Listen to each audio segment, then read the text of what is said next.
বৈষম্য দূরের নামে নারীদের সঙ্গে সেলফি তুলে আবার শোক তপ্ত ওই পরিবারের নারীদেরকে বুকে টানিয়ে নেয়। এখানে ইসলাম নাই, কি বলেন? তো এরা আমেরিকান ইসলাম বাস্তবায়ন করতে চায়, আর একদল ভারতীয় ইসলাম বাস্তবায়ন করে। কেমনে? একটা নারী যখন তার সীমানা ছেড়ে অন্য সীমানায় যাবে, তিনটা পুরুষের যেই কোন একটা পুরুষ তার সাথে থাকতে হবে।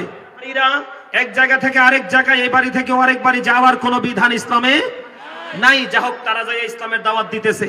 এখন যাইয়া ওখানে মহিলাদেরকে দিনের দাওয়াত দিচ্ছে। দিনের দাওয়ার পরে আমরা দেশে জিন্দাউলি আছে না, বিডেতে লোক ইফতার করে,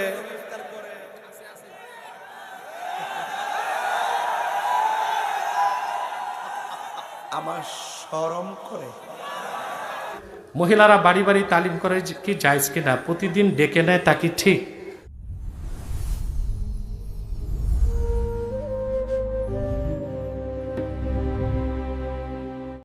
আসসালামু আলাইকুম ওয়া রাহমাতুল্লাহি ওয়া বারাকাতুহু।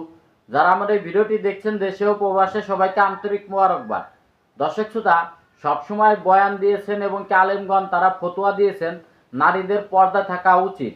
নারীরা কোনো পুরুষ মানুষের সামনে যেতে পারবে না, তারা হাট বাজারে বা কোনো চাকরিও করতে পারবে না। দর্শক শ্রোতা, আপনারা প্রথমে দেখেছেন জামাতের আমির তিনি একজন নারীর সঙ্গে হাজারো মানুষের সামনে মোলাকাত করছে এবং কি তার সাথে জামাতের যত নারী কর্মী রয়েছে তারা এখন হাট বাজারে এবং কি মানুষের বাড়ি গিয়ে ভোট চাচ্ছে।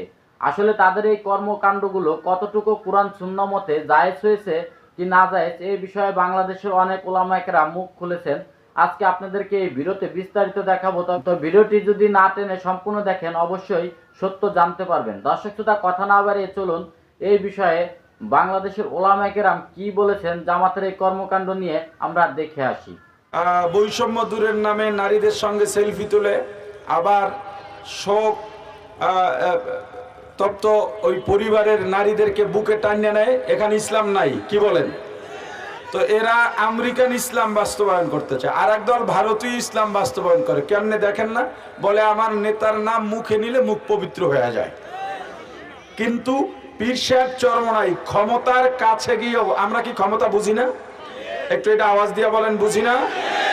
কিন্তু আমাদেরকে যদি সারা পৃথিবীর বাদশাহী দেওয়া হয়, ওই বাদশাহীতে ইসলাম না থাকলে ওই বাদশাহীতে আমরা লাথি মারি।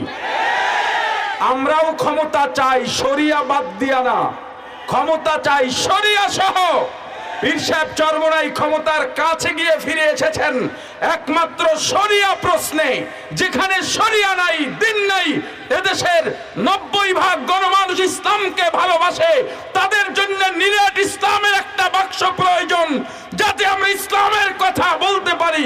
যারা আমেরিকান এম্বাসিতে গোপন বৈঠক করে, ভারতীয় হাই কমিশনে গোপন বৈঠক করে, তাদের বাক্স ইসলামের বাক্স হতে পারে না। চাঁদা মুক্ত হয়েছে, দখল মুক্ত হয়েছে, বরং এখন এই ঢাকা 5-এর গণমানুষই বলতেছে যদি ধানের শীষ ক্ষমতায় যায় তাহলে এখন আগে যেমন আমরা আমাদের স্বাধীনতা ছিল না, ওই একই অবস্থা থাকবে। এবং এখনো অনেক মানুষ তাদের কাছে জিম্মি। এই যে আজকে হাজী ইব্রাহিম ভাইয়ের নির্বাচনী জনসভায় আপনারা উপস্থিত হয়েছেন, এই সারুলিয়া গরুবাজার আশেপাশের বহু দোকানদার তারা কলিজা ফেটে মরে যাবার উপক্রম। কারণ কি জানেন? তারা আসতে চায় কিন্তু আসতে পারে না, ভয়ে। এটা সত্য না মিথ্যা? একটা নারী যখন তার সীমানা ছেড়ে অন্য সীমানায় যাবে, তিনটা পুরুষের যেই কোন একটা পুরুষ তার সাথে থাকতে হবে। হয় তার স্বামী, না হয় তার বাবা, না হয় তার উপযুক্ত সন্তান। কথা বুঝতে পারছেন? এইভাবে একা একা নারীরা এক জায়গা থেকে আরেক জায়গায়, এই বাড়ি থেকে আরেক বাড়ি যাওয়ার কোনো বিধান ইসলামে নাই। যা হোক, তারা যাইয়া ইসলামের দাওয়াত দিতেছে। এখন যাইয়া ওখানে মহিলাদেরকে দিনের দাওয়াত দিচ্ছে। দিনের দাওয়ার পরে ওনারা বলতেছে, মহিলারা বলতেছে আপনারা জান্নাতে যেতে চান না জাহান্নামে যেতে চান? আপনারা ভিডিওটা দেখবেন, আমি আজকে দেখছি। আজকে আপনারা জান্নাতে যেতে চান না জাহান্নামে যেতে চান? তখন ওই মহিলারা বলছে আমরা জান্নাত চাই। তখন ওই মহিলাদেরকে কোরআন শরীফ সামনে দিয়ে শপথ করাচ্ছে যে আপনারা যদি জান্নাতে যেতে চান তাহলে আপনারা দাঁড়িপাল্লায় ভোট দিবেন। আরে আওয়াজ তুলে কন্যা মিয়া নাউজুবিল্লাহ। আপনি রাজনীতি করবেন, করেন, জামাত করেন, বিএনপি করেন, আওয়ামী লীগ করেন, জাতীয় পার্টি করেন, যার যেই দল ভাল লাগে আপনি করেন, কিন্তু মানুষের ঈমান, আপনাদের ইসলাম নিয়ে খেলার অধিকার তো আপনাকে কেউ দেয় নাই। কথা বলেন না, আমার কথায় আপনারা কি রাগ হয়েছেন? এই কথা কি তাদের কাছে কি জান্নাতের টিকিট আল্লাহ দিয়ে দিছে? কথা বলেন, দিয়ে দিছে? সিরাজগঞ্জে দেখলাম এক ভদ্রলোক বলতেছে, এও জামাতের লোক, এমপি পদপ্রার্থী সম্ভবত, মুরব্বী, আমি বুঝি না এদের কি হয়েছে। এরা বলতেছে যে আপনি যদি দাড়িপাল্লাকে সাপোর্ট না করেন তাহলে আপনার ওয়াজ শোনার কোনো অধিকার নাই, আপনি মাহফিলে আসবেন না। কি অদ্ভুত আচরণ! এগুলো বিশ্বাস করলে মান থাকবে? কয়দিন আগে ফেনীতে মারামারি হয়েছে, এক ভদ্রলোক বলতেছে ও জামাতের, ওই ভদ্রলোক বলতেছে মসজিদে যদি কি করা না যায়, মসজিদে যদি রাজনীতির আলাপ করা না যায়, মসজিদে আজান চলবে না, কোরআন তেলাওয়াত চলবে না। নাউজুবিল্লাহ বলেন। সম্মানিত উপস্থিতি, আমি গতকালকের ওয়াজে মসজিদ নিয়ে আলোচনা করেছি, এদিক তাকান। আল্লাহ রাসূল বলেছেন এক ব্যক্তি লাল ওট হারিয়ে ফেলেছে। কি? এক ব্যক্তি লাল ওট হারিয়ে ফেলেছে। নবীজি নামাজরত অবস্থায় এক ব্যক্তি মসজিদে এসে ডেকে ডেকে বলছে, তোমরা কেউ কি আমার লাল ওটটা দেখেছো? তখন রাসূল নামাজ শেষ করে বলে দিলেন, তোমরা সবাই তার জন্য দোয়া করো, সে যেন তার লাল ওটটা খুঁজে না পায়। তার কারণ কি? কারণ তার লাল ওটের তালাশ করার জন্য মসজিদ বানানো হয় নাই, মসজিদ বানানো হয়েছে আল্লাহর জিকির করার জন্য। ঠিক কিনা বলেন? আর জোরে বলেন। সম্মানিত উপস্থিতি, আমরা দেশে জিন্দাউলি আছে না, বিডেতে লোক ইফতার করে।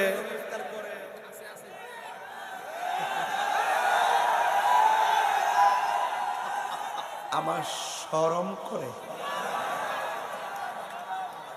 জিন্দাউলি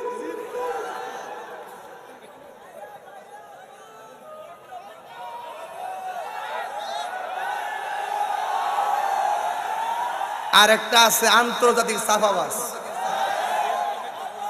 আন্তর্জাতিক সাফাবাজ একটা আছে, এটা হলো আমির হামজা। এটা অত বড় সাফাবাজ এবং অত বড় বেয়াদব, কেমনে যে তো মিথ্যা কথা বলতে পারে, এমন মিথ্যাবাদে আমার জন্মের পরে দেখছি না। বাবা শাহজালালের মানতে সমস্যা। আরে মাতা চিন্তা হলি বানায় ফালায়। আরে বাবা, আপনি ওলি আল্লাহ নাম, অসুবিধা নাই। আপনি কাউকে মুমিন বলবেন, অসুবিধা নাই। আপনি কাউকে ওলি বলবেন, অসুবিধা নাই। কিন্তু তার কর্ম ওলির মতো হতে হবে।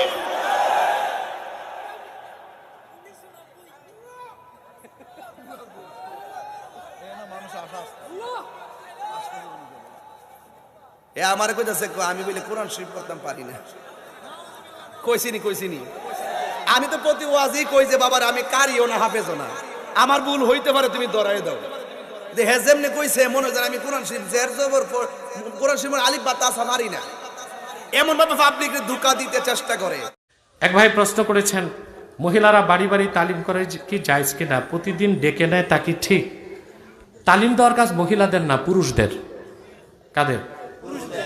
মহিলারা বাড়িতেই বসবে। তবে কোনো নেককার মহিলা যদি বুজুর্গ মহিলা হয়, কিছু জানে, বাড়ির মেয়েদেরকে নিয়ে তিনি তালিম দিতে পারে।